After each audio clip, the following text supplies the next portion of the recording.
시간의 안개 속에 흐려졌지만 그날은 결코 지워지지 않았습니다. 그날의 기억, 지금 그 기억을 꺼냅니다. 1991년 3월 26일 5명의 초등학생이 와룡산으로 향했습니다. 도롱뇽 알을 찾으러 간다고 말한 이들은 그날 이후 사라졌습니다. 11년 6개월 후 실종 장소 인근에서 백골 상태의 유해가 발견됩니다. 세구의 두개골에는 강한 외상이 확인되었습니다. 범인은 아직 잡히지 않았습니다. 모든 것이 미궁에 빠진 사건, 대한민국 2대 미제 사건 중 하나로 기록된 개구리 소년 실종 사건입니다.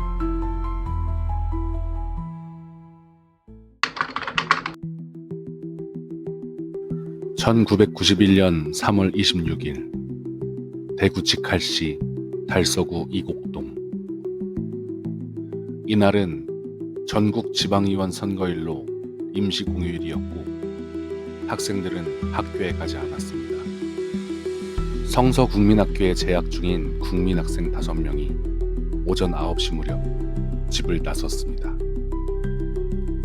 처음엔 6명이 모였지만 김태룡 군은 너무 멀리 가서 놀면 위험하다는 부모님의 말을 떠올리고 귀가합니다. 아이들은 깡통과 막대기, 외투를 챙긴 뒤 인근 와룡산으로 향했습니다. 도롱뇽 알을 채집하러 가기 위해서였습니다. 실종된 아이들의 이름은 다음과 같습니다.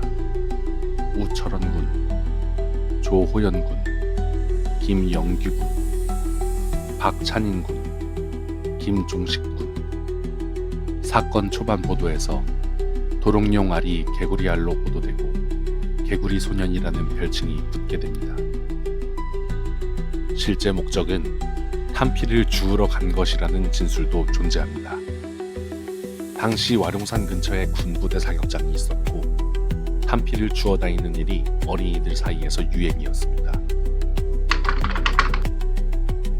9시 10분경 김순남 씨는 산 쪽으로 향하는 아이들을 목격했습니다.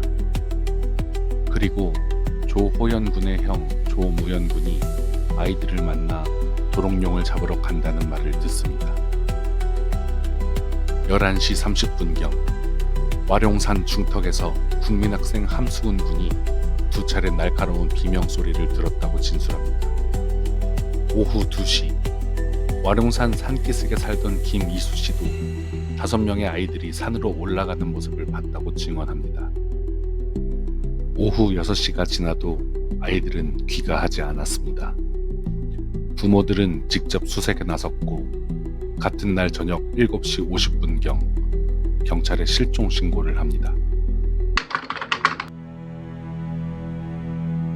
처음 경찰은 아이들이 산에서 길을 잃었다고 판단했습니다. 수사 초기에는 가출이나 앵벌이 조직의 납치 가능성을 제기했지만 모두 화목한 가정의 아이들로 집단 가출은 현실적으로 가능성이 낮았습니다. 사건이 언론을 통해 보도되며 5월 5일 당시 노태우 대통령의 지시로 군과 경찰, 민간이 총동원되는 수색 작전이 시작됩니다. 수색 인력은 연 인원 약 30만 명, 수색 지역은 와룡산 전체, 인근 저수지 등, 조직 규모는 25개조, 조당 25명, 수색 횟수는 산악수색 48차례, 검문검색 43차례, 탐문수색으로 학교 졸업생 1,800명, 공단 노동자 1만 9천여 명에게 수소문하고 복지시설, 종교단체, 주택 등 총 1만 2천여 곳의 건물 수색 등을 진행하였습니다. 사건 제보 또한 총 570여 건이나 되었습니다. 대구지방경찰청에는 전담 수사본부가 설치됐으며 이곡동 파출소 인근 건물에 임시본부가 마련됐습니다. 기업과 언론들도 아이들을 찾기 위해 도움을 줬습니다. 포항제철에서는 현상금 1,000만 원 기탁과 전담 8만 장 배포를 국민신용카드는 청구서 봉투에 실종 포스터 인쇄를, 럭키는 슈퍼타이 세제의 실종 정보 인쇄를, 대한항공, 한진고속은 승객 대상 전단 100만 장 배포를, 그 외 담뱃값, 공중전화카드, 비디오 테이프 등 아이들을 찾기 위한 수많은 도움이 있었습니다. 슈퍼타이가 대구의 다섯 어린이를 찾고 있습니다. 아직도 돌아오지 못한 그 아이들 어떡하죠? 점점 날씨는 추워지는데 걱정이에요. 철원이, 찬인이, 호연이, 영규, 종식이, 우리가 꼭 찾아줍시다. 누구한테다가 이 말을. 같이 공부하고 싶네. 어디서 뭘 하는지 정말 슈퍼타이 안타까워요. 뒷면을 눈여겨봐 주십시오. 럭키 슈퍼타이. 장기 수색 과정에서 허위 제보와 장난 전화가 수사 혼선을 초래했습니다. 내가 아이들을 데리고 있다는 협박 전화, 본인이 종식이라며 전화하는 아이들의 장난 전화, 정신질환자의 허위 자백, 무속인, 역술인, 심령술사들의 비과학적 제보, UFO 납치설, 북한 간첩설, 나병환자 납치설 등 유언비어들이 수도 없이 많았습니다. 이러한 루머는 수사의 방향성을 더욱 흐리게 만들었고 경찰 인력과 자원을 분산시키는 결과를 낳았습니다. 그렇게 오랜 시간 아무런 실마리도 잡을 수 없었습니다. 2002년 9월 26일, 실종된 지 정확히 11년 6개월이 되는 날, 한 시민이 와룡산에서 도토리를 줍다가 아이들의 유골을 발견합니다. 발견 위치는 와룡산 경사지의 숲을 아래였고 발굴 유골 수는 첫날 4구, 이튿날 1구 추가되었으며 출토 물품은 신발, 책가방, 학용품, 옷 등이었습니다. 해당 위치는 1991년 수색 대상 구역 내부였으나 메인 수사 구역이 아니었고 수풀과 경사로 인해 사각지대가 된 곳이었습니다. 문제는 현장 보존 실패였습니다. 출동한 경찰은 과학수사대가 도착하기 전에 삽과 곡괭이로 유해를 파내는 실수를 범했습니다. 현장 감식을 한 구밖에 진행하지 못한 것입니다. 발견한 두개골 3구에서 외상을 확인합니다. 정확한 사망 시점, 사인, 범행 도구는 특정되지 않았지만 법의학자들은 타살 가능성이 높다는 견해를 제시했습니다. 3구 이상의 두개골에 있는 소견은 인위적으로 생긴 것이며 생긴 시기는 사망 당시로 추정된다는 것입니다. 이는 이 아이들이 타살당했음을 뜻하는 것입니다.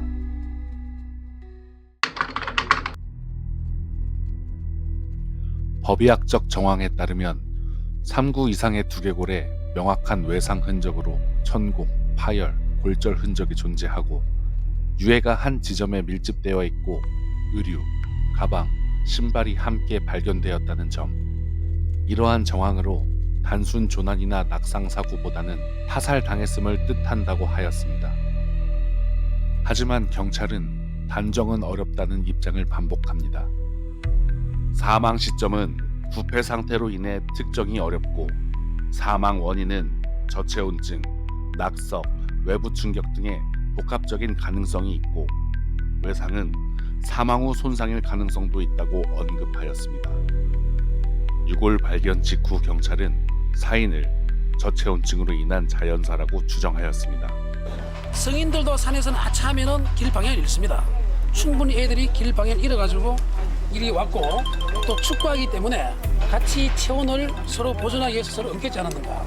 지금 현재 상태로 봤을 때 같이 있고 이런 경우를 봐서는 저 체온사 쪽이 가장 타당한 결론이 아닌가 보이더라고요. 이런 글이 추정합니다. 유골 발견 장소는 당시 군 사격장과 가까웠습니다. 일부 외상이 총상에 가깝다는 분석, 아이들이 탄피를 수집하다가 사고가 났다는 겁니다. 유해 발견지 인근에 실제 탄피가 발견되었습니다. 군 당국은 전면 부인합니다. 증거가 없다는 겁니다. 그날에 어떠한 부대 활동도 제대로 기록되어 있는 것은 없는 것으로 봐서 그날은 사격이라든지 이런 것이 전혀 없은 것으로 확인됐고, 그 이전에 근무했던 인원들까지 추적해서 그 당일날 사단사령부 요 지역에서 훈련한 것이 있었느냐, 특히 그 당시에 근무했었던 사격장 다일이 선임하사가 현재 사란주임원사입니다. 이 사란주임원사가 사격장 관리를 하기 때문에 그날은 전혀 사격이 없었다 하는 것을 명확하게 입증할 수가 있습니다. 그럼 유골의 외상이 총상이 맞는 걸까? 우선 보시면은 왼쪽에 구멍이 하나 있고, 그죠? 오른쪽에도 구멍이 하나 있습니다, 그죠? 그래서 마치 한쪽에 총을 맞고 나간 것처럼 느끼실 수가 있습니다. 총알이 뚫고 들어가고 나올 때는 들어가는 곳은 작고 속은 넓고, 나올 때는 속이 좁고 바깥이 넓습니다. 그죠? 지금 여러분들이 보시는 이 두개골은 전혀 그런 상황이 아닙니다. 총알에 의해서 생긴 건 아닙니다. 그 외 여러 가설들이 존재했으나 그중 어느 것도 결정적 단서나 증언으로 이어지지 않았습니다. 결국 사건은 미궁 속으로 들어갔습니다. 2006년 3월 26일 공소시효가 만료됩니다. 이제 범인이 나타나도 법적 처벌은 불가능한 상태가 되었습니다. 2003년 성서초등학교는 실종 학생 전원에게 명예 졸업장을 수여합니다. 그리고 2004년 유해는 화장하여 낙동강에 뿌립니다. 하지만 두개골 일부는 추후 진상 규명을 위해서 화장하지 않고 보관하기로 결정합니다. 2021년 3월 26일 대구 와룡산 선원공원에 개구리 소년 추모 및 어린이 안전 기원비가 세워집니다. 비석에는 이름과 사고일이 새겨져 있으며 5송이의 조형물이 함께 배치되었습니다.